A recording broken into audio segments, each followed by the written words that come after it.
हर शाम अंधेरा होने से पहले यह आदमी पूरे टाउन में घंटी बजाता है। आवाज सुनते ही सभी लोग तुरंत अपना काम छोड़कर घर लौट जाते हैं। सूरज ढलते ही दरवाजे खिड़कियां कसकर बंद कर दी जाती हैं और हर घर पर ताबीज वाला पत्थर टांग दिया जाता है, क्योंकि रात होते ही यह टाउन इंसानों का नहीं रह जाता। जंगल से अनगिनत राक्षस बाहर निकल आते हैं। वे मरे हुए इंसानों का रूप धरते हैं, लोगों को बहलाकर दरवाजे खुलवाते हैं और फिर उन्हें मारकर उनकी आंतड़ियां तक खा जाते हैं। सुबह होते ही वे वापस जंगल में गायब हो जाते हैं। इसीलिए लोगों को बचाने के लिए स्टीव हर शाम घंटी बजाकर चेतावनी देता है कि सूरज डूबने से पहले अपने घरों में छिप जाओ। 6 साल के बच्चे तक उसकी बात मानते हैं। लगातार 96 दिनों से इस टाउन में कोई भी उन राक्षसों का शिकार नहीं बना था, लेकिन अब यह रिकॉर्ड टूटने वाला था, क्योंकि उसी रात टाउन का एक आदमी बार के अंदर बुरी तरह नशे में धुत पड़ा था। उस हालत में उसे घर भेजना नामुमकिन था, इसलिए बार मालिक ने मजबूरन सारी खिड़कियां और दरवाजे बंद किए और उसे वहीं सोने के लिए छोड़ दिया। लेकिन दूसरी तरफ उसकी पत्नी और छोटी बेटी घर पर अकेली थी। काफी अंधेरा होने के बाद भी जब उसका पति वापस नहीं लौटा तो पत्नी ने दरवाजा कसकर बंद किया और बेटी को लेकर अंदर चली गई। जब रात और गहरी हो गई तब बच्ची अपने पापा के लिए प्रार्थना करने लगी। तभी उसे खिड़की पर उसकी दादी की आवाज सुनाई दी। उसने तुरंत वहां जाकर पर्दा हटाया। ध्यान से देखा तो बाहर उसकी मरी हुई दादी खड़ी थी। उसने बच्ची से कहा कि बाहर बहुत ठंड है और बस थोड़ी देर के लिए अंदर आना चाहती है। मासूम बच्ची उसके झांसे में आ गई और खिड़की खोलने लगी, लेकिन जब तक उसकी माँ ऊपर पहुंची तब तक बहुत देर हो चुकी थी। अगली सुबह जब वो शराबी घर लौटा तो उसने देखा कि उसके घर के बाहर पूरे टाउन के लोग जमा हैं। वह कुछ पूछता उससे पहले ही स्टीव ने उसे एक जोरदार थप्पड़ जड़ दिया, क्योंकि यह पहली बार नहीं था। स्टीव उसे कई बार समझा चुका था कि जिन घरों में बच्चे हों उन घरों की खिड़कियां हमेशा कीलों से बंद रखनी चाहिए, क्योंकि इस टाउन में बच्चे सबसे जल्दी उन राक्षसों के बहकावे में आ जाते हैं। लेकिन उसने हर बार इस बात को नजरअंदाज किया और उसी एक लापरवाही की वजह से पिछली रात उसकी पूरी फैमिली राक्षसों की भेंट चढ़ गई। जब उसने जमीन पर पड़े अपनी पत्नी और बेटी के चिथड़े देखे तो वह वहीं घुटनों के बल गिर पड़ा और फूट फूट कर रोने लगा। लेकिन अब पछतावे का कोई फायदा नहीं था। स्टीव इस बात से और भड़का हुआ था कि उसने सिर्फ अपना परिवार नहीं मरवाया था, बल्कि पूरे टाउन को खतरे में डाल दिया था, क्योंकि इस जगह एक खौफनाक नियम था। जब भी यहाँ कोई मरता था तो उसकी जगह कोई नया इंसान इस टाउन में आकर फंस जाता था। और सच में हुआ भी वही। जिस दिन उस औरत और बच्ची का अंतिम संस्कार हो रहा था उसी दिन एक गाड़ी इस टाउन में आ पहुंची। नए लोग इतनी जल्दी आ गए ये देखकर सभी हैरान रह गए। स्टीव ने तुरंत सबको चुप रहने का इशारा किया और खुद उस परिवार से पूछताछ करने लगा। जब उसे पता चला कि वे रास्ता भटककर यहाँ पहुंचे हैं तो उसने बिना कुछ कहे आगे बढ़ने का इशारा कर दिया। लेकिन असली खेल तो अब शुरू हुआ था। कुछ ही देर में वो आदमी गाड़ी लेकर आगे निकल पड़ा। शुरुआत में उसे लगा कि अब वे जल्द ही इस जगह से निकल जाएंगे, मगर थोड़ी दूर जाते ही उसके होश उड़ गए, क्योंकि घूमते घूमते वे फिर उसी टाउन में वापस पहुंच चुके थे। पहले उसे लगा शायद उसने गलत मोड़ ले लिया है, इसलिए इस बार वे दूसरी दिशा से निकलने लगे। लेकिन फिर भी वे दोबारा उसी टाउन में आ पहुंचे। फिर उसने तीसरा रास्ता लिया, मगर इस बार भी सड़क उसे घुमाकर वापस उसी जगह ले आई। अब साफ था कि वे जिधर से भी निकलने की कोशिश करते रास्ता घुमा फिराकर उन्हें फिर इसी टाउन में पहुंचा देता। उन्हें बार बार चक्कर लगाते देख स्टीव को जरा भी हैरानी नहीं हुई, जैसे उसे पहले से पता था कि यही होने वाला है। असल में उसने जानबूझकर सच नहीं बताया था, क्योंकि वह चाहता था कि वे खुद समझें कि इस रहस्यमयी टाउन से निकलना नामुमकिन है। जब उसे लगा कि अब सही वक्त आ गया है तब उसने गाड़ी रोकने के लिए रास्ते में कांटे बिछा दिए। लेकिन तभी अचानक उनके साथ एक हादसा हो गया और उनकी गाड़ी सीधे जंगल में पलट गई। चारों लोग उसी के अंदर बुरी तरह फंस गए। आदमी खुद ड्राइविंग सीट पर पेड़ की टहनियों के बीच फंसा हुआ था। उसकी पत्नी बेहोश पड़ी थी और समझ नहीं आ रहा था कि वह जिंदा भी है या नहीं। गनीमत सिर्फ इतनी थी कि बेटी को ज्यादा चोट नहीं आई थी, लेकिन छोटे बेटे की हालत सबसे ज्यादा खराब थी। उसे होश तो था, मगर उसकी जांघ के आर पार पेड़ की एक मोटी टहनी घुस चुकी थी। उधर स्टीव उनके वापस आने का इंतजार कर रहा था, लेकिन काफी देर तक जब वो परिवार वापस नहीं लौटा तो उसे कुछ गड़बड़ लगी। इसलिए वह तुरंत लोगों को लेकर उन्हें ढूंढने निकल पड़ा। जैसे ही उसने गाड़ी को जंगल में पलटा हुआ देखा तो वह बिना देर किए मदद में जुट गया। कुछ ही मिनटों में परिवार के 3 लोगों को बाहर निकाल लिया गया, लेकिन छोटा बेटा अब भी गाड़ी के अंदर फंसा हुआ था। उसके जख्म से लगातार खून बह रहा था, इसलिए उसे जबरदस्ती बाहर खींचना खतरनाक हो सकता था। अब उन्हें उसका इलाज गाड़ी के अंदर ही करना था, लेकिन दिक्कत यह थी कि सूरज डूबने में सिर्फ 40 मिनट बाकी थे, जबकि लड़के के इलाज में कम से कम 1 घंटा लगता। कोई रास्ता ना देखकर स्टीव ने रात वहीं रुकने का फैसला किया और परिवार के 3 लोगों को जैसे तैसे अपने आदमियों के साथ भेज दिया। धीरे धीरे अंधेरा घिरने लगा। स्टीव ने अपने हाथ में पकड़े ताबीज वाले पत्थर को देखा, क्योंकि इस सुनसान जंगल में अब वही उसकी आखिरी उम्मीद था। फिर उसने वह पत्थर गाड़ी के अंदर टांग दिया। यह देखकर जिम पूरी तरह चौंक गया। उसे समझ नहीं आया कि एक पत्थर आखिर उनकी जान कैसे बचाएगा, लेकिन स्टीव ने जवाब देने की बजाय पहले गाड़ी के सारे खुले हिस्से बंद किए। फिर उसने जिम को समझाना शुरू किया कि अंधेरा होते ही यहाँ क्या क्या होने वाला है। लेकिन तभी अचानक लड़के का शरीर जोर जोर से कांपने लगा और अगले ही पल गाड़ी के बाहर से एक खौफनाक गुर्राहट सुनाई दी। जब स्टीव ने खिड़की के बाहर झांका तो अंधेरे में वे राक्षस राक्षस चुपचाप गाड़ी के चारों तरफ जमा होने लगे थे। देखते ही देखते उनकी संख्या बढ़ती चली गई। यह नजारा देखकर स्टीव तक के रोंगटे खड़े हो गए, क्योंकि राक्षसों का झुंड गाड़ी को हर तरफ से घेर चुका था। अब सबसे बड़ा सवाल यही था कि क्या वे लोग सुबह तक जिंदा बच भी पाएंगे या नहीं।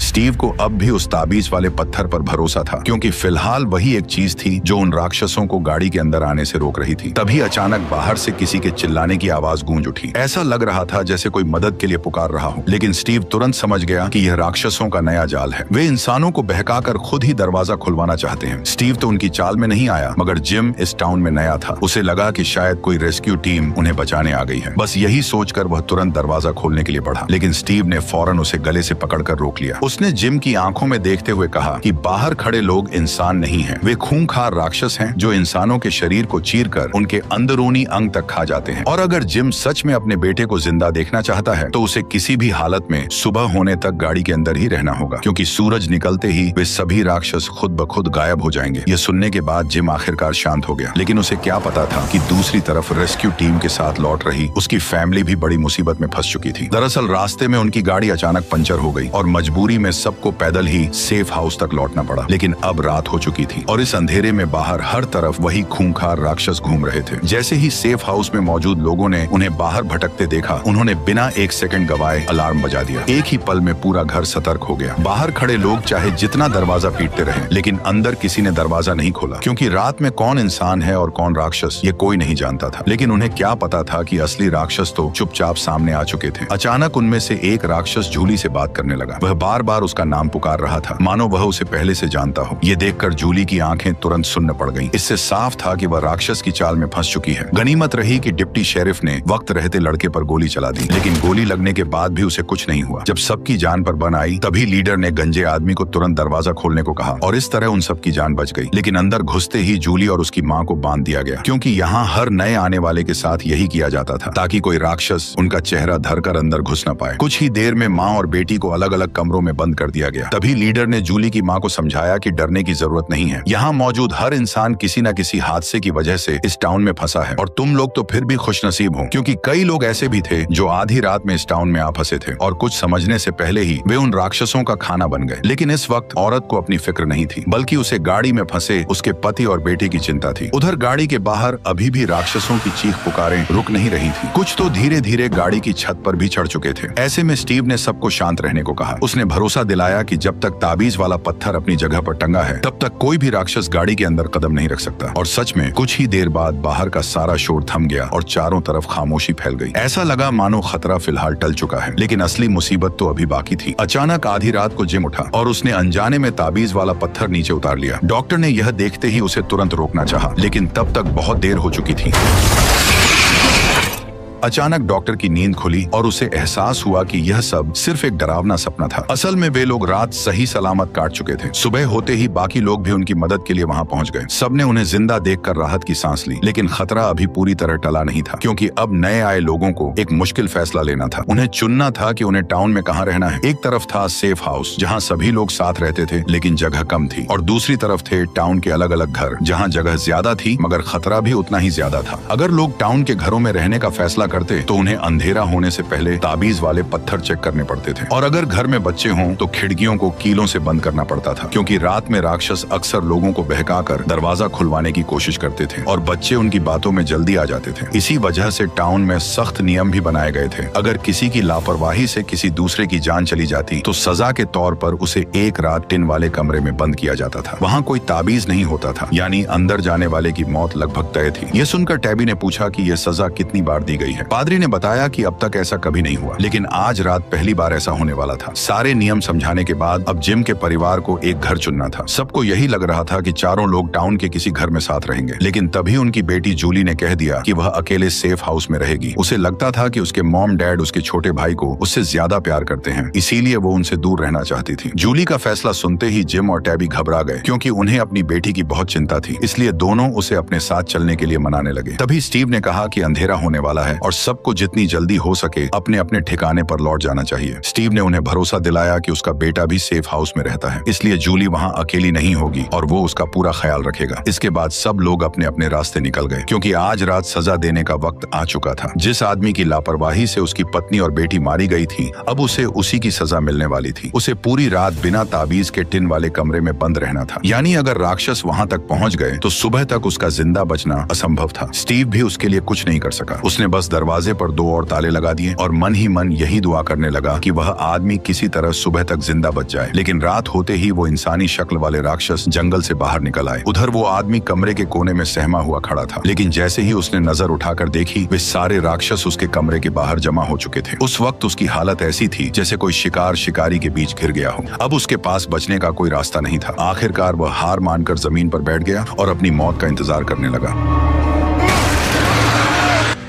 अगली सुबह जब स्टीव उस टिन वाले कमरे तक पहुंचा तो अंदर का नजारा देखकर उसके होश उड़ गए। उन खूंखार राक्षसों ने उस आदमी के शरीर को बुरी तरह चीर फाड़ डाला था। लेकिन ये भयानक नजारा देखने के बाद भी स्टीव जरा भी नहीं घबराया, क्योंकि वह ऐसे खौफनाक मंजर पहले भी देख चुका था। मगर इस घटना के बाद भी मौत का ये सिलसिला रुका नहीं। इस बार मामला सीधे रेस्टोरेंट तक जा पहुंचा। जिम का परिवार अभी अभी इस टाउन में आया था, इसलिए स्टीव उन्हें रात के नियम समझा ही रहा था कि तभी अचानक सारा की बांह अजीब तरह से फूलने लगी और अगले ही पल उसके हाथ पर डरावने अक्षरों में किल द बॉय उभर आया। साफ था कि इसका कनेक्शन किसी न किसी तरह जिम के बेटे से जुड़ा हुआ था। लेकिन इससे पहले कि वो कुछ समझ पाती, उसका पूरा शरीर जोर जोर से कांपने लगा और अगले ही पल वह जमीन पर तड़पने लगी। लेकिन डरावनी घटनाएं यहीं पर खत्म नहीं हुई, क्योंकि उसी वक्त सेफ हाउस की तरफ कुछ ऐसा हो रहा था जो इससे भी ज्यादा भयानक था। एक आदमी लगातार जमीन में गहरा गड्ढा खोद रहा था, मानो वह पहले से ही किसी की कब्र तैयार कर रहा हो। जब लीडर ने उससे पूछा कि वो आखिर ऐसा क्यों कर रहा है, तो उसने जवाब दिया कि जल्द ही यहाँ और भी मौतें होने वाली हैं। विक्टर की यह बात सुनते ही लीडर के होश उड़ गए। थोड़ी देर बाद विक्टर सीधे ईथन के पास पहुंच गया। दोनों पहले कभी नहीं मिले थे, फिर भी उनके बीच एक अजीब सा कनेक्शन था, क्योंकि वे दोनों उस रहस्यमयी सफेद कपड़ों वाले लड़के को देख सकते थे जो बाकी किसी इंसान को दिखाई नहीं देता था। विक्टर को वह बचपन से दिखता आया था और कई बार उसकी जान भी बचा चुका था, लेकिन फिर वह अचानक गायब हो गया। अब वही लड़का ईथन को दिख रहा था और इसका मतलब साफ था कि कोई बड़ी मुसीबत आने वाली है। यही सोचकर विक्टर ने तय किया कि उसे इस राज की तह तक जाना होगा, और जैसा उसने सोचा था, जंगल में पहुंचते ही उसे वह लड़का फिर से दिखाई दे गया। लेकिन अगले ही पल वो फिर गायब हो गया। विक्टर को लगा कि शायद वह पास के किसी पेड़ के खोखल में छिपा है, क्योंकि उस इलाके में ऐसे कई पेड़ थे और कोई नहीं जानता था कि उसके अंदर का रास्ता कहाँ जाता है। तभी विक्टर ने जमीन से एक पत्थर उठाया, उस पर मुस्कुराता हुआ चेहरा बनाया और ईथन के सामने ही उसे उस पेड़ के खोखल में फेंक दिया। लेकिन अगले ही पल न जाने कैसे वो पत्थर वापस उनके पास आ गिरा। ये देखकर विक्टर खुद भी चौंक गया। उसने बताया कि उसने पहले भी ऐसे कई पेड़ देखे थे, लेकिन ऐसा रहस्यमयी पेड़ उसे पहले कभी नहीं दिखा। इतना कहते ही उसके सिर में तेज दर्द होने लगा और उसे अचानक किसी बड़े खतरे का एहसास हो गया। उधर दूसरी तरफ जिम और उसकी पत्नी को पता चला कि उनका बेटा गायब है। दोनों घबराकर उसे ढूंढने जंगल की तरफ भागे, लेकिन वहां पहुंचते ही उन्हें जंगली कुत्तों के एक झुंड ने घेर लिया। हमला बस होने ही वाला था कि तभी अचानक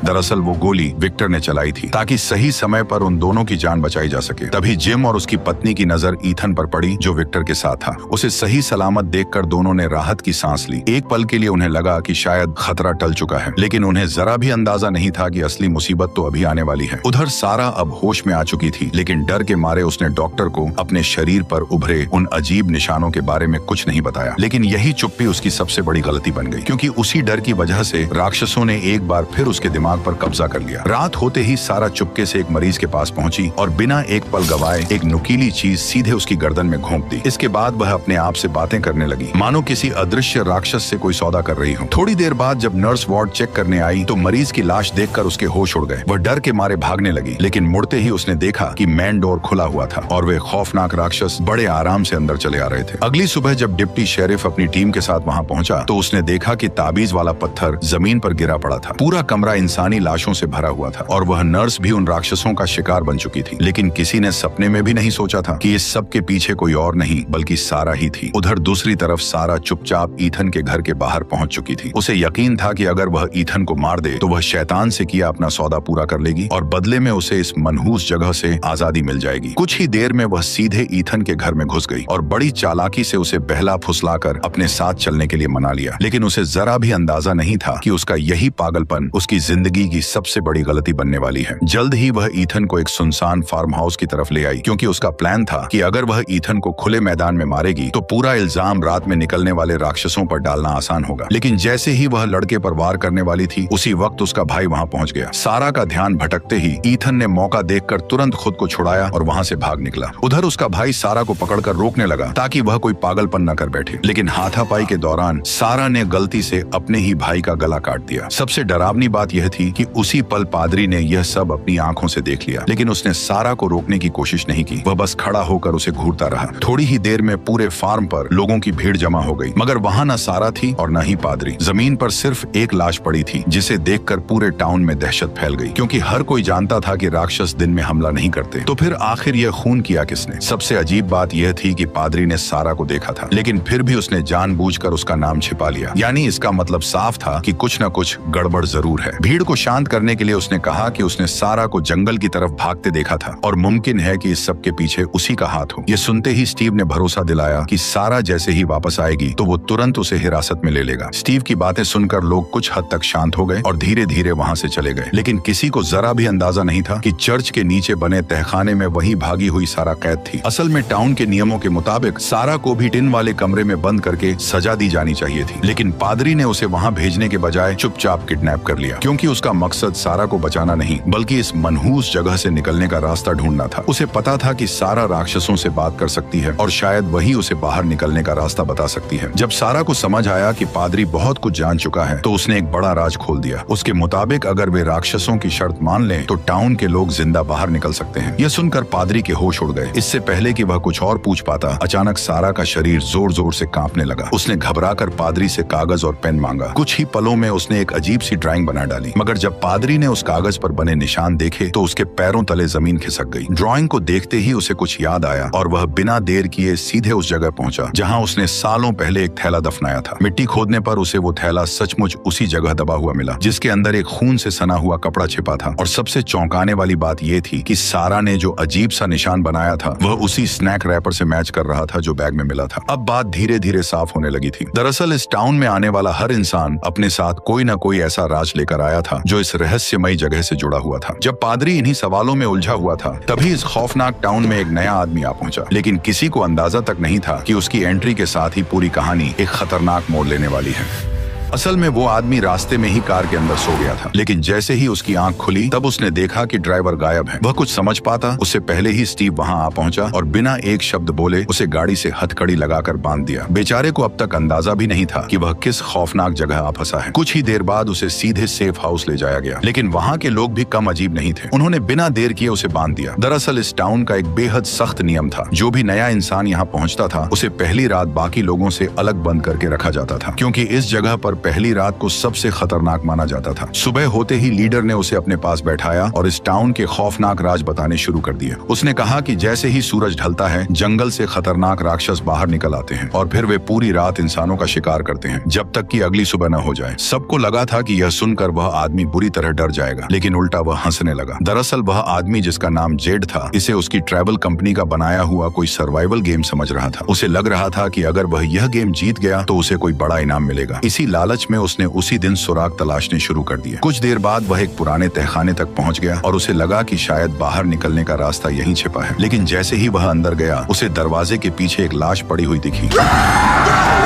अचानक जेड घबराकर नीचे गिर पड़ा, लेकिन जब उसने दोबारा उठकर देखा तो लाश गायब हो चुकी थी। उसकी जगह सिर्फ एक अजीब निशान बचा था। ये देखकर जेड तुरंत वहां से भाग निकला, लेकिन उसका दिमाग अब भी उस नजारे को सच मानने को तैयार नहीं था। उसे लग रहा था कि तहखाने में जो लाश दिखी थी वह शायद सिर्फ उसका वहम था। लेकिन डिप्टी शेरिफ जैसे ही उसे कब्रिस्तान ले गया, तब जेड की आंखों के सामने इस टाउन का खौफनाक सच खुल गया, क्योंकि वहां दफनाया गया आदमी कोई और नहीं बल्कि वही ड्राइवर था जो उसे यहाँ छोड़कर गायब हो गया था। ये देखकर जेड पूरी तरह हैरान रह गया। उसकी हालत बिगड़ती देख शेरिफ उसे तुरंत स्टेशन ले आया। वहां पहुंचकर उसने कहा कि इस टाउन का सबसे खतरनाक दुश्मन सिर्फ रात में घूमने वाले राक्षस नहीं है, बल्कि इंसान के अंदर बैठा डर है, क्योंकि वही डर लोगों से ऐसी गलतियां करवा देता है जो उन्हें मौत के और करीब ले जाती हैं। इसलिए अगर सच में यहाँ से निकलना है तो सबसे पहले दिमाग ठंडा रखना पड़ेगा। इतना कहते ही रेडियो से अचानक आवाजें आने लगी। उसे सुनते ही जेड के दिमाग में एक नया आइडिया आया। क्योंकि जेड पेशे से एक इंजीनियर था, इसलिए वह तुरंत रेडियो उठाकर बाहर भागा। उसे लगा कि अगर वह इस रेडियो को ठीक कर दे तो शायद बाहर की दुनिया से संपर्क किया न सकता है, लेकिन वह यह काम अकेले नहीं कर सकता था। इसीलिए वह तुरंत जिम के घर पहुंचा, क्योंकि इस तरह के सिस्टम्स की सबसे ज्यादा समझ उसी को थी। जैसे ही जेड ने उसे अपना प्लान बताया, तब जिम बिना हिचकिचाए उसका साथ देने को तैयार हो गया। दोनों ने रेडियो को किसी ऊंची जगह पर ले जाकर सिंगल टेस्ट करने का फैसला किया, लेकिन उससे पहले जेड ने सोचा कि रेडियो की ताकत बढ़ानी पड़ेगी। इसीलिए वह वापस उसी जगह गया जहां उसकी कार पहली बार मिली थी। वहां से उसने गाड़ी के अंदर के जितने काम के पार्ट्स थे सब निकाल लिए और उनसे एक टेम्परेरी एंटीना तैयार कर लिया। इसके बाद जेड और जिम टाउन की सबसे ऊंची जगह पर पहुंचे। एंटीना को टेस्ट करने के लिए जिम तुरंत पेड़ पर चढ़ गया। जब लग रहा था कि सब कुछ तैयार है, तभी अचानक पेड़ से खून की एक धार बहने लगी। जैसे ही उसने ऊपर देखा, तभी उसके होश उड़ गए। पेड़ की डालियों पर कई लाशें लटक रही थीं और सबसे डरावनी बात यह थी कि वही रहस्यमयी निशान फिर उसके सामने आ चुका था। वह कुछ समझ पाता उससे पहले ही एक गोली उसके कान के पास से निकल गई। जेड तुरंत जान बचाकर भागा, लेकिन हमला करने वाला साया उसके पीछे ही पड़ा रहा। कुछ ही दूर जाकर जेड जमीन पर गिर पड़ा और अगले ही पल वह साया उसके बिल्कुल सामने आ गया। जैसे ही वह उस पर हमला करने वाला था, तभी अचानक उसके आसपास का पूरा माहौल फिर से नॉर्मल हो गया। उसके शरीर पर लगा खून भी अचानक गायब हो गया। यह देखकर साफ लग रहा था कि जेड को एक बार फिर कोई भयानक वहम हुआ था, लेकिन इस बार वह इतना बुरी तरह घबरा चुका था कि टेस्ट पूरा होने से पहले ही वहां से भाग निकला। लेकिन उसे जरा भी अंदाजा नहीं था कि उसके जाते ही रेडियो ने आखिरकार सिग्नल पकड़ लिया। हालांकि सिग्नल बहुत कमजोर था, लेकिन इतना साबित करने के लिए काफी था कि उसका प्लान सच में काम कर रहा था। कुछ ही देर बाद पूरे टाउन में अंधेरा छा गया और सभी लोग अपने अपने घरों में जाकर छिप गए। लेकिन उसी दौरान सेफ हाउस में एक बड़ी मुसीबत आ गई। रात के वक्त जब बाकी लोग गहरी नींद में सो रहे थे, तभी वहां मौजूद एक आदमी चुपके से उठा और उसने जाकर खिड़की का पर्दा हटा दिया। बाहर एक खूबसूरत औरत खड़ी थी, जो आदमी को देखकर अजीब तरीके से मुस्कुरा रही थी। उसकी खूबसूरती को देखते ही आदमी की हवस जाग उठी। उसने बिना एक पल सोचे खिड़की खोलकर उसे अंदर बुला लिया। उसे क्या पता था कि उसकी यही बेवकूफी पूरे टाउन पर एक नई आफत बनकर टूटने वाली है। जैसे ही दोनों करीब आए, उस खूबसूरत लड़की का असली चेहरा सामने आ गया। उसके हाथों से नुकीले नाखून निकल आए और अगले ही पल उसने आदमी की जीभ काट ली।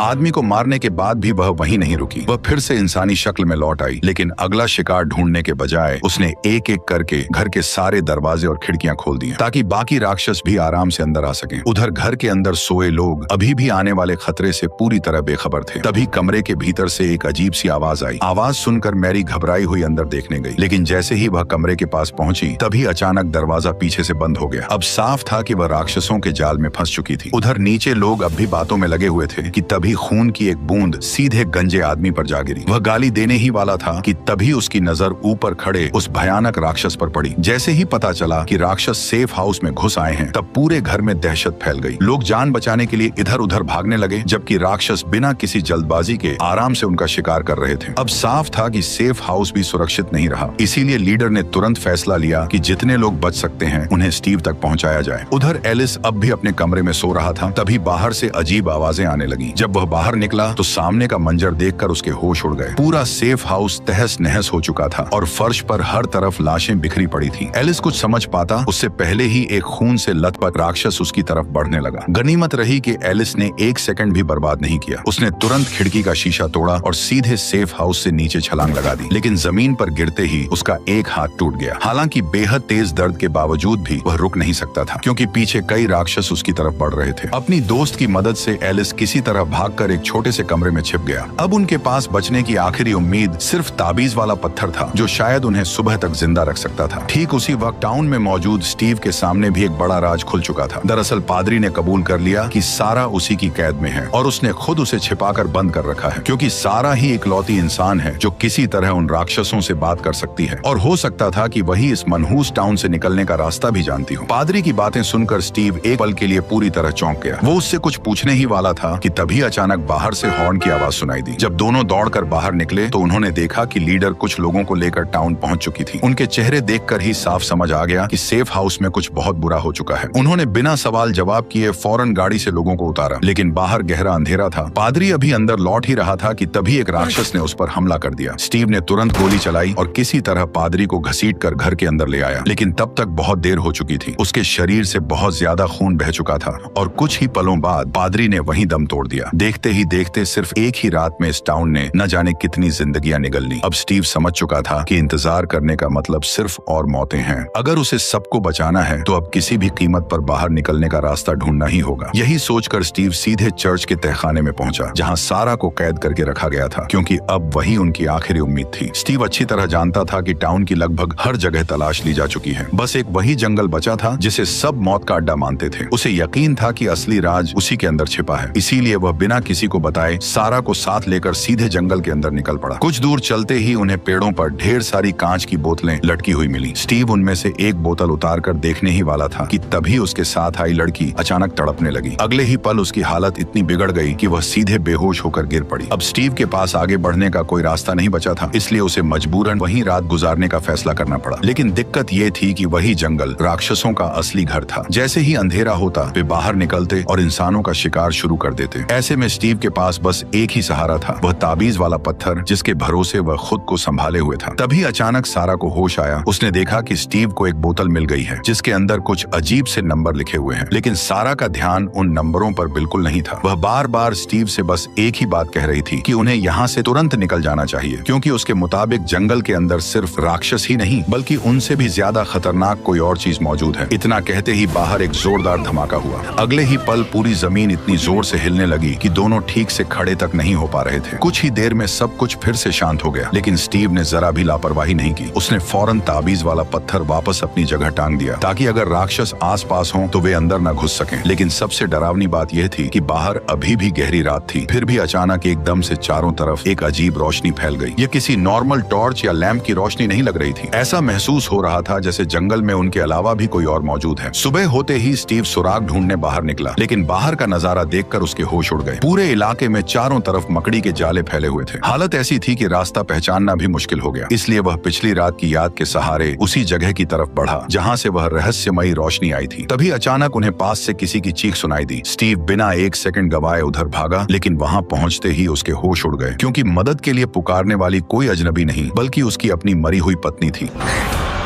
नहीं, नहीं, नहीं। जैसे तैसे स्टीव अपना हाथ छुड़ाकर वहां से भाग निकला, लेकिन कुछ ही दूर पहुंचते ही झाड़ियों से ढेरों मकड़ियां बाहर निकल आईं। पल भर में वे उस पर टूट पड़ी और कई मकड़ियां उसके कपड़ों और शरीर पर चढ़ गईं। वह जैसे तैसे खुद को छुड़ाता रहा, लेकिन तब तक बहुत देर हो चुकी थी, क्योंकि उन मकड़ियों में से एक उसे काट चुकी थी। उधर टाउन में भी लोग खाली नहीं बैठे थे। जेड और बाकी लोगों ने तय किया कि एक ऊंचा टावर बनाकर रेडियो का सिग्नल और दूर तक भेजा जाए ताकि बाहर की दुनिया से संपर्क हो सके। काफी मेहनत के बाद आखिरकार टावर तैयार हो गया और रेडियो ने सिग्नल पकड़ना भी शुरू कर दिया। लेकिन तभी मौसम अचानक बदलने लगा। आसमान में काले बादल छा गए और तेज हवाएं चलने लगी। अब साफ था कि एक खतरनाक तूफान आने वाला है। वक्त बहुत कम बचा था, इसलिए बाहर की दुनिया से तुरंत संपर्क करना जरूरी था। लेकिन जिम जितनी बार भी रेडियो पर कॉल करने की कोशिश करता, फिर भी उधर से कोई जवाब नहीं मिलता। ऊपर से मौसम भी तेजी से बिगड़ता जा रहा था। अब लगने लगा था कि शायद ये कोशिश भी बेकार जाएगी। लेकिन तभी अचानक रेडियो से आवाजें आने लगी। जिम ने फौरन सामने वाले से मदद मांगी, लेकिन अगले ही पल उसके होश उड़ गए। उसने अपना नाम तक नहीं बताया था, फिर भी रेडियो पर मौजूद शख्स उसका नाम जानता था। उधर जंगल में स्टीव और सारा आखिरकार उस रहस्यमयी रोशनी तक पहुंच चुके थे। दरअसल वो रोशनी एक पुराने लाइट हाउस से आ रही थी। दोनों को लगा कि शायद इसी जगह उनके सारे सवालों का जवाब छिपा है। लेकिन तभी स्टीव के शरीर में फैले जहर ने असर दिखाना शुरू कर दिया। उसकी हालत तेजी से बिगड़ने लगी और वह एक कदम भी आगे बढ़ाने लायक नहीं रहा। मजबूरी में उसने सारा से कहा कि वो उसे यहीं छोड़कर अकेले आगे बढ़ जाए। उसका मानना था कि अगर सारा जिंदा टाउन लौट गई तो बाकी लोगों को इस लाइट हाउस के बारे में बता सकेगी। लेकिन सारा ने उसे छोड़ने से साफ इनकार कर दिया और वहीं कोई दूसरा रास्ता ढूंढने लगी। तभी सारा की नजर एक बार फिर उस सफेद कपड़ों वाले रहस्यमयी लड़के पर पड़ी। इस बार वह पास मौजूद एक खोखले पेड़ की तरफ इशारा कर रहा था, मानो बता रहा हो कि फिलहाल बचने का रास्ता वहीं छिपा है। सारा ने एक पल भी बर्बाद नहीं किया। उसने घायल स्टीव को उठाया और किसी तरह उसे उस पेड़ तक ले गई। लेकिन जैसे ही स्टीव उसके अंदर घुसा, अगले ही पल वह सीधा एक अंधेरी और सुनसान गुफा में जा पहुंचा। कुछ सेकंड तक उसे समझ ही नहीं आया कि आखिर वो है कहां। उसने कांपते हाथों से लाइटर जलाया और जैसे ही आसपास नजर दौड़ाई, तब उसका कलेजा बैठ गया। वह अब टाउन के किसी और ही हिस्से में पहुंच चुका था। स्टीव लगातार सारा को आवाज देता रहा, लेकिन वहां से कोई जवाब नहीं आया। जब लग रहा था कि अब सब कुछ उसके हाथ से निकल चुका है, तभी अचानक टाउन में लोगों से भरी एक नई बस आ पहुंची। और इसी जबरदस्त सस्पेंस के साथ हमारी कहानी का पार्ट 1 यहीं खत्म हो गया। अब जो पार्ट 2 होगा वो और भी इंटरेस्टिंग होने वाला है, क्योंकि टाउन में मौजूद कुछ ऐसे खौफनाक राज सामने आएंगे जो वहाँ मौजूद लोगों की रूह कपा देंगे। अगर आपको आगे की कहानी जाननी है तो कमेंट करके जरूर बताना कि क्या मुझे इसका पार्ट 2 लाना चाहिए या नहीं। और बाकी आप समझदार हो। बाय।